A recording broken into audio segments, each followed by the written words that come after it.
Neil, thank you so much for coming to the show. I'm so happy to have you on today. Can you tell us a little bit about who you are and the work that you do? Thank you, Tanya. Thanks for having me. Yeah, I am the founder of MindLumen Vision, and it's a psychedelic experience platform that connects people who need the experience with guides, therapists, facilitators, and journey spaces. And we are building a platform as a regenerative economy where you earn by giving is sort of a different form of capitalism as opposed to a typical extractive form of capitalism, which is what everybody does today. So you wanted to create a different model. You can think of it as sort of a collective of collectives.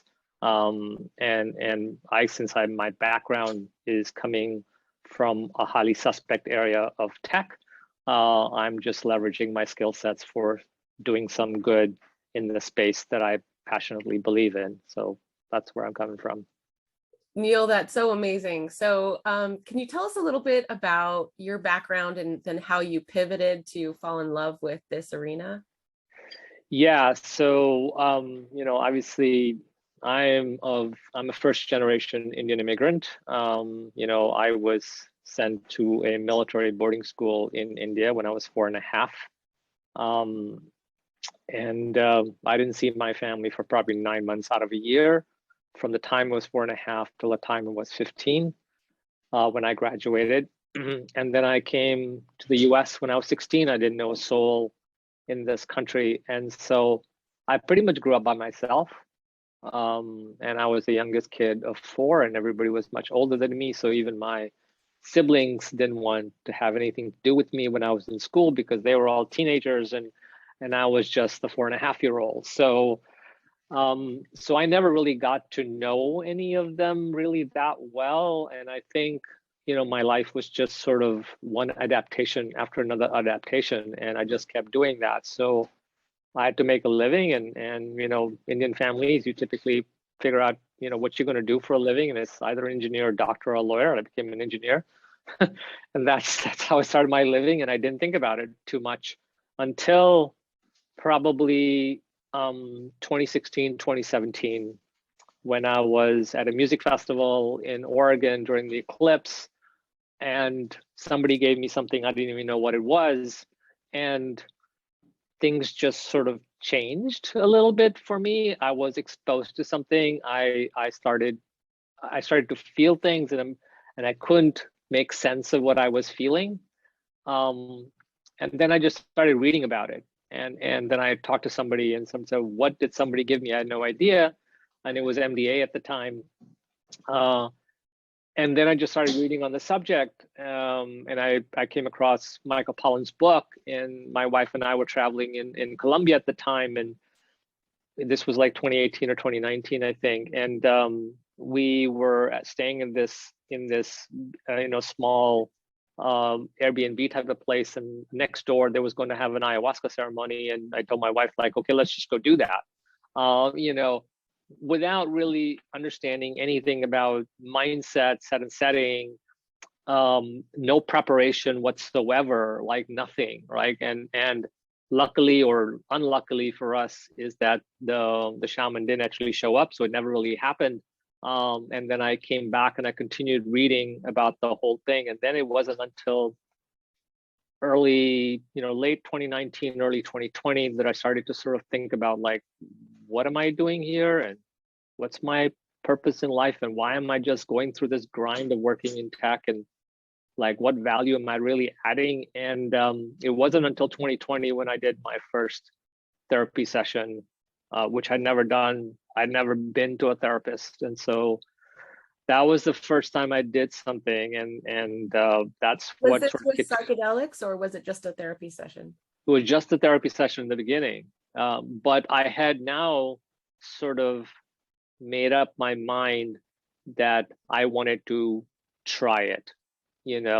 I wanted to now do it with a conscious effort, and think about it and prepare for it, mentally prepared for it, and do that. So I was ready for it starting in early 2020. And then it was so difficult to find, like, how do I even find a therapist? Who do we trust? And so the process that I went through from 2016, 2017 till 2021 was a long process for someone who wants to get in, wants to experience it, but then cannot find it. So that's one of the big motivators for me to start the platform, to say, hey, wait a minute, there's so many more people that need healing. And why is it so difficult for people to, when they're ready or when they seek healing, to find the right person for them to actually have this conversation and establish a relationship and then go through the process. So that's what made me start the company. But it wasn't until my first experience with MDMA didn't happen until October 2020. And so it's still a long gap, and that's partially because my mom died in the middle of 2020. And then it was sort of hard to deal with it. So I kind of just, dealt with the grief, but not really grief. I mean, it's sort of a weird feeling that I had. And then it wasn't until June of 2021 when I finally began to really understand what my mom went through and what her pain was like.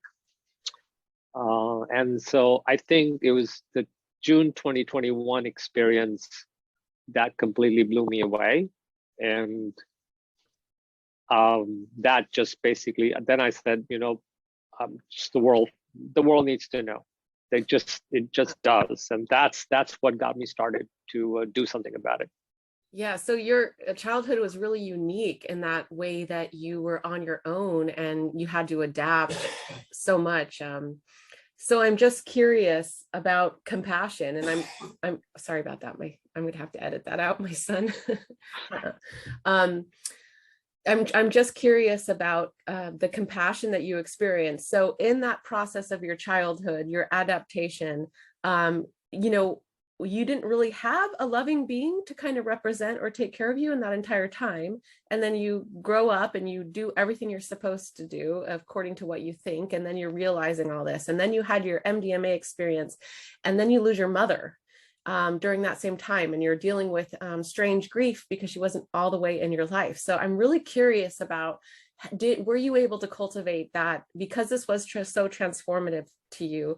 Were you able to cultivate that inner compassion for yourself to kind of resolve the missing love source that you had during your whole childhood?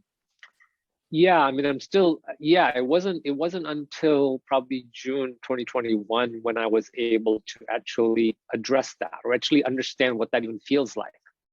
And like I was saying, when I came out of that experience, it was the first time I understood what actually love feels like, what joy feels like, what ecstasy feels like, and what sadness feels like, and combining them, all of them, into a single visceral deep feeling, which I'd never felt any time in my entire life. So that's when sort of the resolution of starting to say, you know what, I need to feel compassion for myself, and I wasn't. And this is what helped me sort of get through the part of it, to say, okay, I need to take care of myself now, and I need to understand what that's like. And I now understand what that feeling is like. So I'm able to do it, but I'm still on this journey. So it's not complete. And I think I'll be on this journey forever. But I'm in much, much better position to actually think about it and understand it and reflect on it than I was at any time before in my life. That's what an incredible story. And I think that also in your journey, you're very aware of that people have this life experience similar to yours on a huge spectrum. And it is so unfortunate that people would go their whole lives without having a safe space and a safe experience and something so powerful to move them into that healing. So I just want to take a moment to commend you for caring about making this accessible to so many people who have had, yes, different childhoods, but very similar in the way of never learning how to cultivate that self-love. I mean, as humanity as a whole, we all have to figure this out, and it's not easy, and it's messy. Yeah, it's difficult. It's very difficult. the one thing that I was say that it's like, I don't know what the future holds for me. I don't know. I have still a lot of fears, a lot of doubts. All of those are still there. But the one thing I'm very, very sure about is that the process of self-discovery is the right thing. You know, that is I'm super sure about. It's like, yeah, I want to go through this, even it's difficult as it is, but there's lots of moments of joy. And every day now, it feels like I can find joy in every day, in bits and pieces of it, which to me, like just having the ability to think and live in the moment, because I can't undo the past. It is what it is. You know, for the longest time, I blamed my parents. Like, why did you send me? Like, I was 11 years old when I had a big argument with my parents about, you know, why did you send me to a school in a different country when there's a school literally 5 minutes down the street from where we live, you know? And for the longest time, I didn't understand that, you know, and I even asked my mom later in life and said, well, why was that? You know, my dad had passed and she said, well, it was your dad's idea. And I said, okay, great. My dad's dead now. I can't really ask him. But then I realized that, you know, that's what they had to do. This is, you know, you kind of accept that they had to make some choices. And this was the best thing that they could do for us, you know, and that's totally okay. I can now accept that. I can realize that these were the choices that they were dealt, and they made the choices they thought the best thing for us. And I was lucky. Like, I had a good education. You know, they put me in a good school. I had a great education. It allowed me to go to college and earn a living. So a lot of things were good in that sense. But I was living in the reality, you know, of this extractive, capitalistic mode, materialism world. And I wasn't thinking about the reality of my own mind and reality of where I think you want to develop your awareness. And that's not the reality that I was exposed to, and now just getting exposed to it. Mm-hmm. I love how you shared that, you know, you don't know what's going to happen next. You're in the arena where you have done some healing work, and now you can step up to the edge of the unknown of what's going to happen next. And so it also needs to be said that when you work on that self-compassion and that self-love, what also simultaneously erupts is this element of self-trust, of trusting yourself and the universe to let things play out. Like you said, that the healing path, you know, for sure is the right path. And that's just incredible. Yeah. I think the one thing you said is super important, like trusting and believing in myself. And I never did that. You know, I was always had, like, I had to put on this facade or persona when I was, you know, when you're working. So now I don't have to do that. Now, just like, this is me. You know, this is my true self. I'm trying to be more and more my true self, and people can either accept it or don't. And if they don't, it doesn't matter. You know, it's not like I need approval for whatever. You know, I'm just going to be, the nice thing is that I feel good about it myself and what I'm doing, and I can sleep at night comfortably, and that's okay. You know. That's amazing. So pretty soon after your 2020 experience, you had the idea that you had to make this into an accessible arena. So was your model one of the first? And can you tell us a little bit about like the details, like what did you really want to see happen? Because I know you care about, you know, accessibility and the capitalism point. Yeah. So the things that, you know, I learned that most people, most systems, most companies are designed to be working in this capitalistic world where everything is extracted value. Your labor is extracted, you know. It's not for the benefit of you, it's for the benefit of the few people that run it. You know, it's not like Amazon says, oh yeah, I'm all for customer service, but you know, they use the word customer, not people. And so they may have the best customer service in the world, but they're not doing it for altruistic reasons for the benefit of the people. They're using it to extract value from you. That's the rationale for why they're doing it. And we didn't want to create that. We wanted to create a sense that the people who are in this community actually had ownership stake in it, you know. And there's models for that. Co-ops are models for that. Like co-ops are very common in Europe. They're not so common in the US. You know, there are a few co-ops, like my friend has Arismani Bakery here. That's a co-op. There's housing co-ops and so on, but they're not prevalent. They're not like very common. So how do you make them common? Well, the one way to make them common is to create essentially a digital co-op. And that's what we're doing. We're doing a digital co-op, which is based on crypto and blockchain. And the reason it's based on crypto and blockchain is, first of all, privacy and security are super important. And second, it provides for ownership stake, right? So everybody that's in the community owns the piece of it. That's what this enables, right? And so we wanted to create this sort of regenerative economy where you earn by giving. So an example of this would be like, we basically operate as like a nonprofit.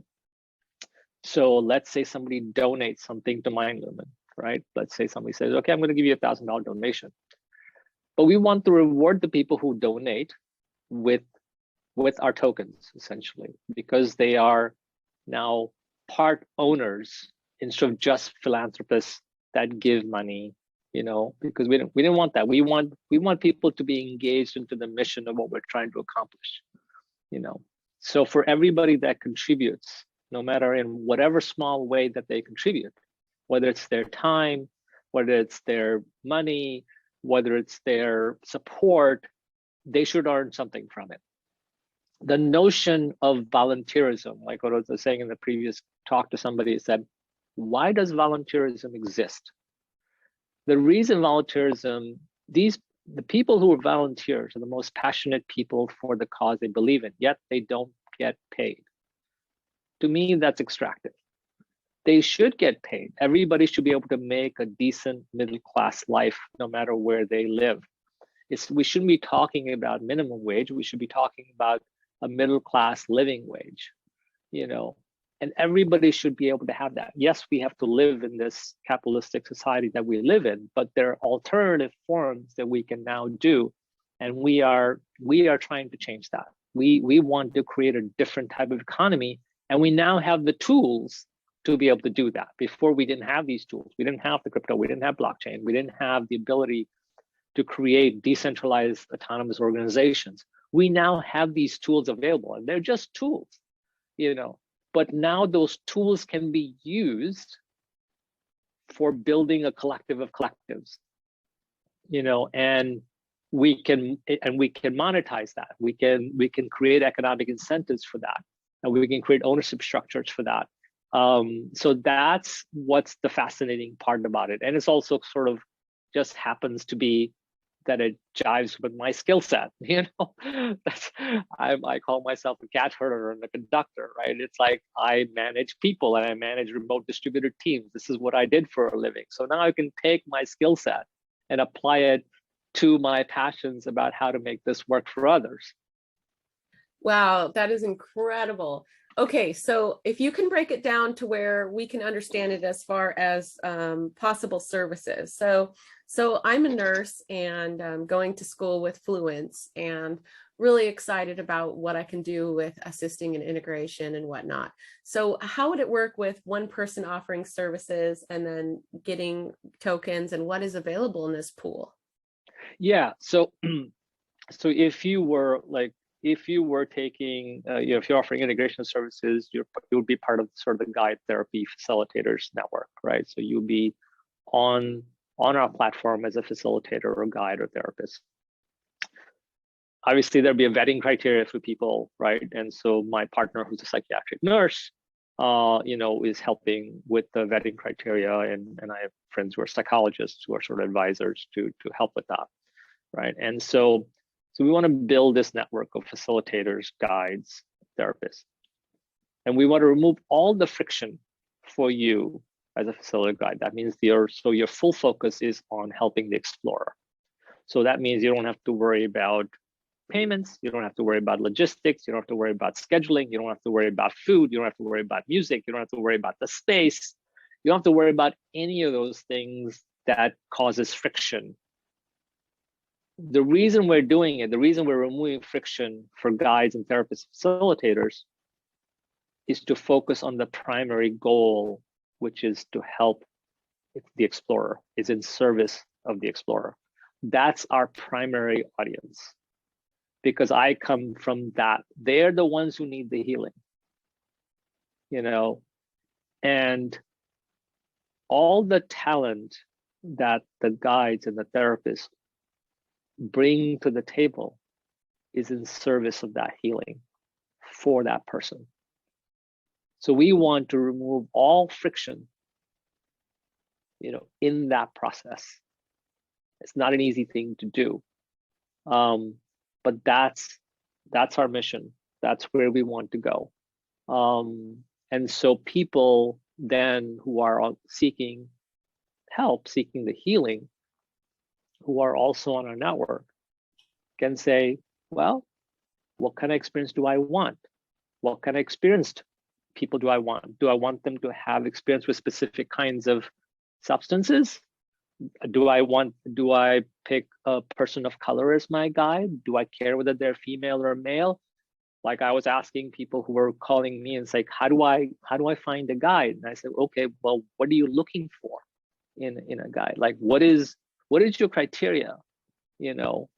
Are you ready, or are you, in the curious stage versus the ready stage, right? So part of it also is helping the explorer to know, where are you just curious about this, or are you really ready to go down this path?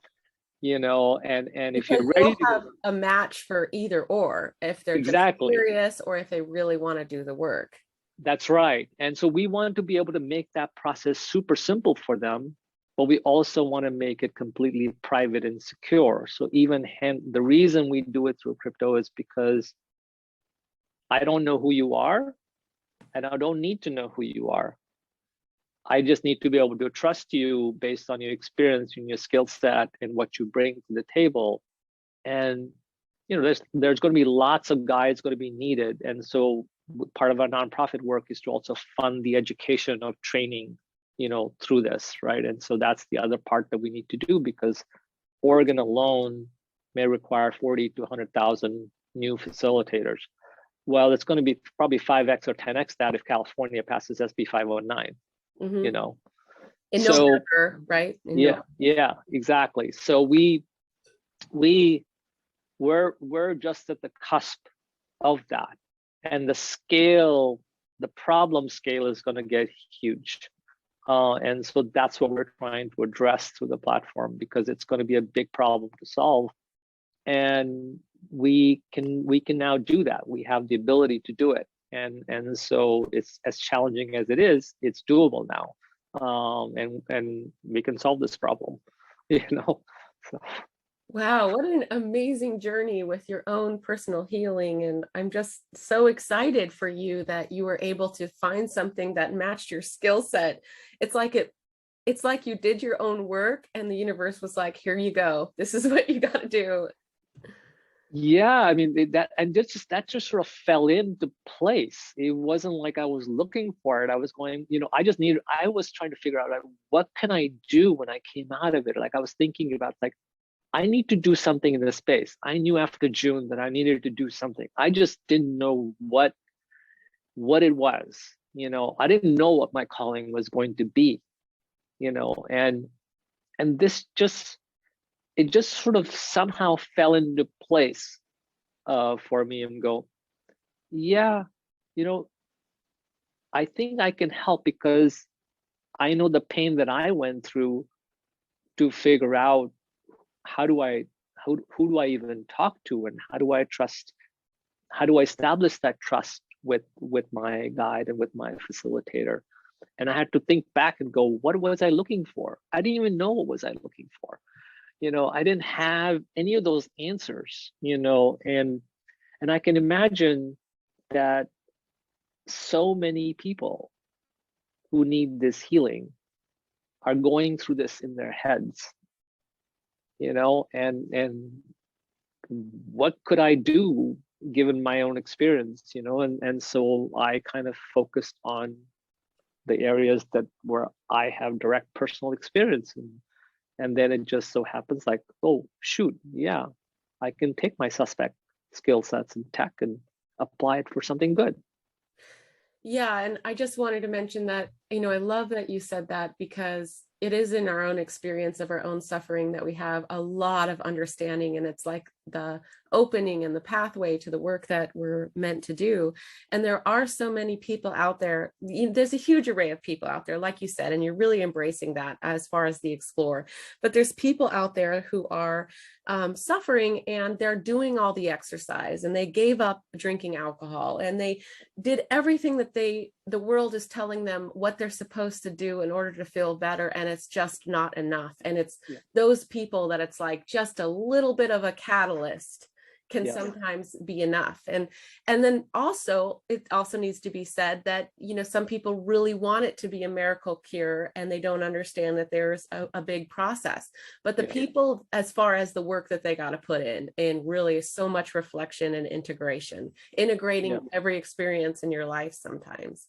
So that's just so amazing that we're able to look at that. And I'm so excited for my listeners to hear. So say somebody wanted to scope out, where do they go to scope out your website? Do you have an app? Yeah, so if you just go to the website, which is mindlumen.vision, and at the bottom of the website, there's a Discord channel. You can just go into the Discord channel. That's how you first join. If you're interested, obviously read everything. We publish everything. One of the ethoses that we have is that we work in the public. Our decisions are made in the public. Our philosophy is public. We have certain principles that we have published on our website. For example, part of it is like, we don't think, any one person in our company should make more than 5x or 7x the lowest paid person. That's public. We state that categorically, right? That applies to whether they're earning tokens or earning fiat, normal currency, right? We separate voting from earning, in the sense, because we don't want money to dictate votes. So we put that, we create that ecosystem that allows us to do that. That's where we're separating governance tokens from non-governance tokens, right? So investors can invest and buy our utility tokens, but they do not have a say in how we govern, unless they are like directly contributing to the mission in some way, shape, or form, then you can have a say. But if you're not contributing to the mission, then you don't really have a say on how we govern.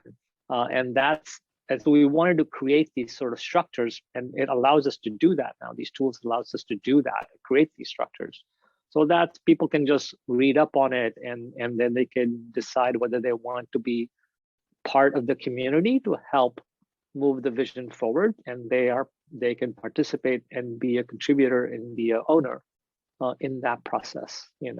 It's up to them. And what about the legal arena, Neil? Are you working as an advocate with the organizations that are trying to have a bunch of insight into how we need to navigate this field, or what does that work look like? Yeah, so we are definitely talking to a bunch of law firms who are in this space, and they are we're having lots of conversations with them actually, and part of it, we're a little bit, we're obviously operating in a gray area, but since we don't sell any substances on our site, we are, we're facilitators, we're connecting people effectively, so there is a little bit of gray area and where we operate, particularly around where the journey spaces are, right? Because those are physical locations.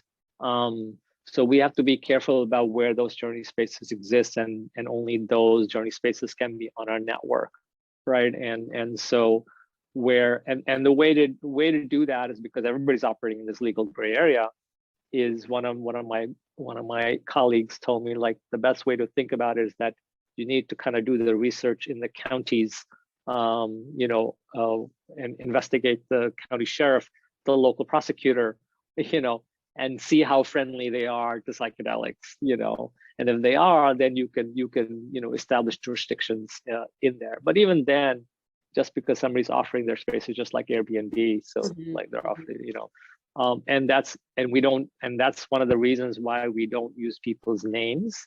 Yes, there's we will have a way for people to sign up and get email and all of that kind of stuff, but on the public blockchain, your name is not known anywhere. You're just it's a crypto address, so your payments are done anonymously, to that address, and no other information about you is needed. The only time there's information about you that's shared is once we've narrowed down that the explorer wants to talk to like 2 or 3 people, and then they want to interview and have that conversation. You will facilitate that conversation. That's the only time the names are even revealed. And so we're trying to do things as being as private and conscious as we can about people's privacy, given in this space. But we're also trying to make sure that's efficient as possible for people to actually work in this space. As a company, are you guys concerned about psychedelics moving more into a medical model, or do you have a preference as a company? We definitely are concerned about the medicals. We don't think it should be. We think that that's one option, because for certain things like PTSD and I can totally see that, where you need a clinical model, right? So I think they will both exist or coexist. But what we are like on SB519, for example, in the working group part of the language in the text, we're very concerned about who sits on the working group, right? So we're very much advocates for making sure that 60 to 70% of the working group are people who've had psychedelic experience, not law enforcement and clinicians who have not had any. Now, if they're law enforcement clinicians that have had psychedelic experiences, they know what that's like, then sure, But if it's more than 50% of the working group that does not have experience with these substances, then they do not understand what that's like. They cannot be sympathetic or empathetic to the explorer's point of view, the healing seeker's point of view. Because you just don't know. You can intellectualize it, but unless you've personally felt it, it'd be very, very difficult. It's like I was intellectualizing it when I was reading stuff. It's like, yeah, I get it, but we don't really get it. We only get it once we've actually personally experienced it and go, holy shit, yeah, now we get it. So did you find in your own process that you wanted to try everything because you needed to see how it would work, being in this position that you're in, working with psilocybin, ketamine? Yeah, I mean, and I'm not, I'm gradually opening myself up to try different things. So I've tried MDMA, I've tried MDMA with mushrooms, I've tried pure mushrooms, I've tried, LSD, and so now I'm on this journey to figure out what these substances do and how do they directly impact me, in what way, and so I'm very, very curious about that now. So it's like, how will my discovery be different on ayahuasca versus LSD versus mushrooms? I know what the mushrooms feel like now, right? The jury is still out for me on what LSD is going to feel like, even though I've tried it. It's still not clear to me, like where that's at. And I certainly don't know where ayahuasca would fit in to that, and how, as much as I read about it constantly all the time. So I've read a lot of other people's experiences, right? But at the same time, I don't know what that will do for me personally, and I'm very curious about that. So yeah, I'm definitely in the learning mode of trying to figure that out. Yeah, and I was just finishing up the rest of Michael Pollan's book, and you said that it had opened up so much for you. He did such a great job. It was such a great book. And in the end, they were talking about the studies where people were having extreme fear of death, and how the people moving through those experiences, the ones who did the best, had a complete, spiritual, meaningful experience. It's so interesting, and they're trying to figure out, well, why does this complete, what was it? I don't think I have the wording correct. It's not is it spiritual, or what is the word? Do you remember? I don't remember the word. I think he was referring to what people had, sort of this ego death experience, and I don't know. Like I took when I did that in June, and I don't know whether it would be called ego death, because I don't even know what that would feel like. I can't really fathom that. All I know is that the profound experience of that part of it is like, it's like I was switching dimensions, like I was going through 6 or 7 switches of dimensions, and it was like I was going deeper and deeper into this space, but I wasn't scared. I was crying for like 3 hours, and my guide was there holding my hand the whole time, and my breathing was like very, very pronounced, probably 3 or 4 times during that session. But it was this notion, every time I said the phrase that I have on my side, which is the world needs to know, I actually said that during the session. And every time I said that, I would switch dimensions. And it was like, it was like, holy cow, this is just amazing. And then it would just go deeper and deeper. And it culminated in this feeling, a single sort of deep visceral feeling, where all these emotions, I was feeling sadness, I was feeling joy, I was feeling love, I was feeling ecstasy, all of them were rolling into this single sort of deep visceral feeling, and that I've never, I don't know how to explain that to people. I really can't,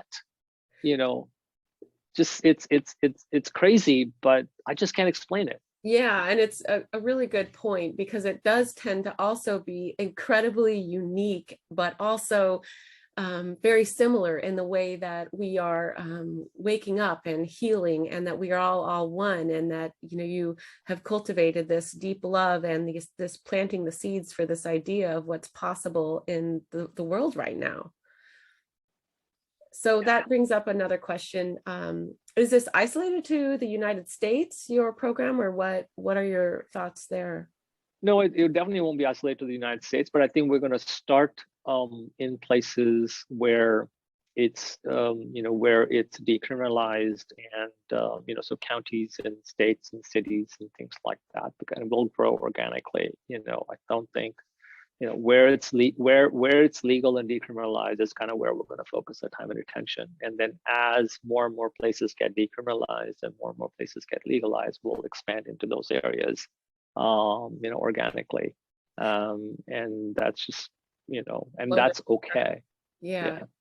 And then my other question for you is, I know you must have realized, and I just want to clarify this for the listeners, that your experience is not necessarily isolated. I'm sure that you've worked with a lot of people who have done a very similar path, that got to go through this healing and were like, oh my God, I want to participate in one way or another in this field.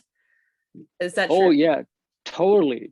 I'm part of the Signal group. There's a professional Signal group, and there's lots of people in that space that have gone through their own different personal experiences, right? I think the challenge for us as a community, we talk to ourselves in the psychedelic space, and so I think our challenge is how to explain it to people who are on the edges of it and who are not in the psychedelic space. I think the people in the space who have got experience with it they kind of get it.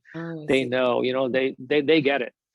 The part of the problem that I think I want to address is the educational problem of explaining it to people who are not in this space, or who are just curious about it, right? And how do you do it in a way that is not sort of the Timothy Leary way, which is just, tune in, turn on, drop out kind of thing, right? I think we need to be cautious and careful about how we explain it. But I think the more people that are in the open talking about it, that's the first step in the process. Even even John Perry Barlow finally said that, I'm going to talk about my own LSD experience, and if you don't talk about it, then people don't know, like, they can relate to you if they know you, and they can relate to you when they can say, oh, somebody who's working in tech.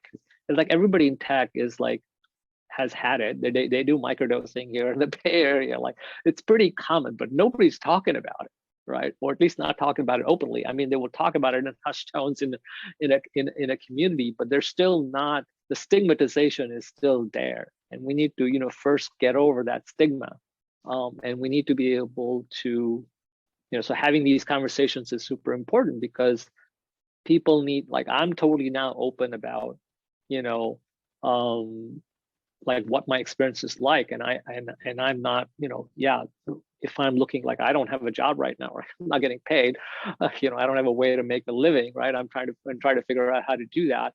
And so if I go try to look for a job or a thing, and if people find this out that I've done this, it's like I don't really care. It's like I have to be true to myself, and this is what makes me who I am, and it allows me to teach myself who I am. And then these medicines are teachers to me, and they help me. So I'm okay with that. That's beautiful. Thank you so much for saying that. I feel the same way. And I really want to work with nurses and represent nurses in some way, to also be true to themselves in that way. And you brought up a good point with the conditioning of the drug war and like the DARE program. A lot of people that I communicate with have this old understanding where, oh, well, I'm using drugs. And I wanted to move this a little bit into the space of recovery, because, I went to the psychedelic conference in Las Vegas, the psychedelic wellness conference, and there was a lot of really wonderful recovery talk. And we have these old conditionings in so many ways. And this is, just reminds us of that. But especially with people that have been in recovery for a long time that need deeper healing, we're going to start to open up more. And we're going to have Tyler Fink on the podcast in a couple of weeks.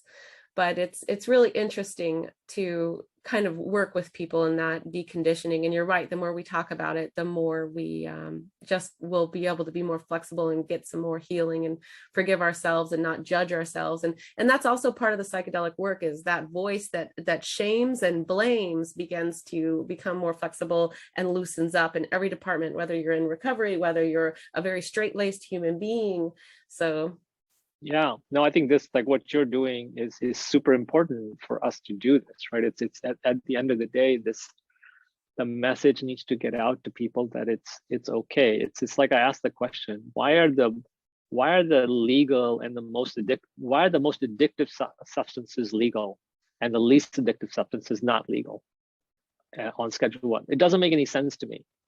It's like, and I asked the questions who are sort of against drugs. So they go, well, yeah, I don't, they're against drugs. But then I ask them, like, explain how you can justify to yourself that the addictive substances are legal, and pharma companies can hook you on SSRIs, and tobacco companies and alcohol companies can hook you on those. Those are perfectly legitimate. But things like psychedelics, which are non-addictive, they're not. Like, how does one justify that to themselves? I don't know. I would love to hear that explanation from somebody, because it doesn't make any sense to me, at least. Yeah, and are you familiar with David Nutt's work and the way he did the spectrum, and how alcohol proved to be, as far as dangers and addictiveness, the top, and completely legal? I mean, and the work of AA, I mean, just looking in that arena, I mean, it's so prevalent and it's so accepted, and it's really interesting to just see that. Whereas from a recovery perspective also, there's a lot of drugs that we kind of shame and blame because they're not legal. Even like, so NA doesn't have a success rate like AA does, and I wonder if it's just like our public belief. Yeah, I mean, it's what we. It's like living in the Matrix. It's whatever you choose to believe, and even people you can, I've shown that data on David Dutt's study, right? But there's people who are so adamant, they go, yeah, they don't believe it, you know, because they will say, oh, well, the